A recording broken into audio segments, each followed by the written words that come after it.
हर हर महादेव। कर्म बड़ ना धर्म बड़। जदि आज आपण को कहीं यही प्रश्न पचारती आपणक उत्तर कौन हेब? कर्म बड़, कारण कर्म बिना कौन सी फल मिले नहीं, ना धर्म बड़, कारण धर्म ही सठिक और भूलर निष्पत्ति करे। किंतु आपण जानिछंती कि यही प्रश्नर उत्तर निजे श्रीकृष्ण देइछंती।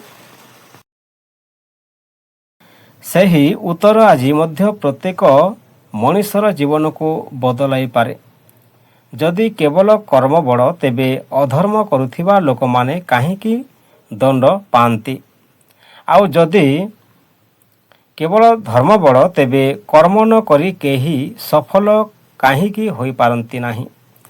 ଆଜିର ଏହି ଭିଡ଼ିଓରେ ଆମେ ଶାସ୍ତ୍ର, ମହାଭାରତ ଏବଂ ଭଗବତ ଗୀତାର ଆଧାରରେ ଜାଣିବା कर्म बड़ ना धर्म बड़।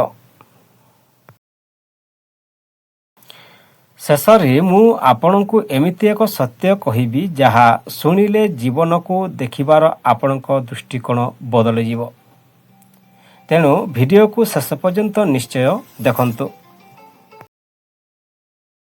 कर्म बड़ ना धर्म बड़, शास्त्र कौन कहे? एही प्रश्न शताब्दी धरी मनुष्यर मनरे उठी आसुची। केही कहती कर्म ही सबकिछि, आउ कई कहती धर्म ही सर्वोपरि। किंतु भारतीय सनातन दर्शन एही दुईटी को परस्पर विरोधी नुहे, बरम परस्पर पूरक बोली व्याख्या करे। प्रथमे बुझिबा दरकार कर्म कौन। आमे चिंता, कथा और कार्य द्वारा जहा करुछु ताहा हेउछि कर्म। मनुष्य एक क्षण पाई मध्य कर्म बिना रही पारे नाही। सेतिपाई शास्त्र कहे जे कर्म ही मनुष्यर भविष्यत गढ़ी थाए। एबे आसंतु धर्म कौन जानिबा। धर्मर अर्थ केवल पूजा पाठ किंबा धार्मिक आचार नुहे। सत्य, न्याय, करुणा, कर्तव्य, सत्यनिष्ठा और सदाचारर पथरे चालिबा ही प्रकृत धर्म। धर्म मनुष्य को केवे केउ काम करिबा उचित एवं केउ काम करिबा उचित नुहे। धरंतु जड़े व्यक्ति बहुत परिश्रम करी धन उपार्जन कले, जदि सही धन सत्य और न्यायर पथरे अर्जित तेबे सही कर्म धर्ममय। किंतु जदि से ठकाई, दुर्नीति किंबा अन्याय रे धन अर्जन करती तेबे सही कर्म अधर्म हो जाए। अर्थात कर्मर मूल्य ताहार दिग उपरे निर्भर करे, आउ सही दिग देखाए धर्म। सेथिपाई कहा जाए धर्म बिना कर्म अंध, आउ कर्म बिना धर्म अपूर्ण। धर्म आमको सठिक पथ देखाए एवं कर्म सही पथरे आगको बढ़ाए। शास्त्रर शिक्षा हेउछि जे केवल धर्मर कथा कहिले हेब नाही, ताहाकू कर्मरे प्रकाश करिबा दरकार। सेहीपरि केवल कर्म कले मध्य हेब नाही, सही कर्म धर्म अनुसारे हेबा आवश्यक। कर्म और धर्म मध्यरु काहाकू बड़ कहिबा ठीक नुहे।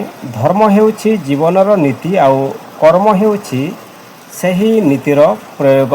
तेणु जीवनर सर्वश्रेष्ठ पथ हेउछि धर्मयुक्त कर्म। एहीपरि कर्म मनुष्य को सम्मान, सफलता, शांति एवं शेषरे आध्यात्मिक उन्नतिर पथरे नहीं जाए। मन रखंतु, जदि दिग देखाए कर्म गंतव्य पहुंचाए, धर्मयुक्त कर्म ही मनुष्यर सबुठारु बड़ शक्ति। आसंतु जानिबा उदाहरण। गोटिए राज्य रे दुई जन व्यक्ति रहुथिले। जड़े थिले बहुत परिश्रमी व्यापारी, आउ जड़े थिले साधारण चाषी। व्यापारी दिन राति काम करुथिले। धन रोजगार करिबा पाई से कौनसी सुजोग छाड़ू नथिले, किंतु से मिछ कहूथिले, लोकों को ठकुथिले एवं भूल उपाय रे धन अर्जन करुथिले। तांकर कर्म थिला, किंतु सही कर्म रे धर्म नथिला। ଅନ୍ୟପଟେ ଚାଷୀ ଦିନସାରା ପରିଶ୍ରମ କରୁଥିଲେ। ସେ କେବେ କାହାର ଅଧିକାର ଛଡ଼ାଇ ନେଉନଥିଲେ, ମିଛ କହୁନଥିଲେ ଏବଂ ସତ୍ୟ ଓ ନ୍ୟାୟର ପଥରେ ରହୁଥିଲେ। ତାଙ୍କର କର୍ମ ମଧ୍ୟ ଥିଲା, କିନ୍ତୁ ସେହି କର୍ମ ଧର୍ମ ସହିତ ଥିଲା। କିଛି ବର୍ଷ ପରେ ବ୍ୟାପାରୀଙ୍କ ଠକାଇ ଧରାପଡ଼ିଲା। ସେ ସମ୍ମାନ, ସମ୍ପତ୍ତି ଓ ଶାନ୍ତି ସବୁକିଛି ହରାଇଲେ। ଚାଷୀଙ୍କ ପାଖରେ ଅଧିକ ଧନ ଥିଲା, କିନ୍ତୁ ସମସ୍ତଙ୍କ ଭଲ ପାଇବା, ସମ୍ମାନ ଓ ମନର ଶାନ୍ତି ଥିଲା।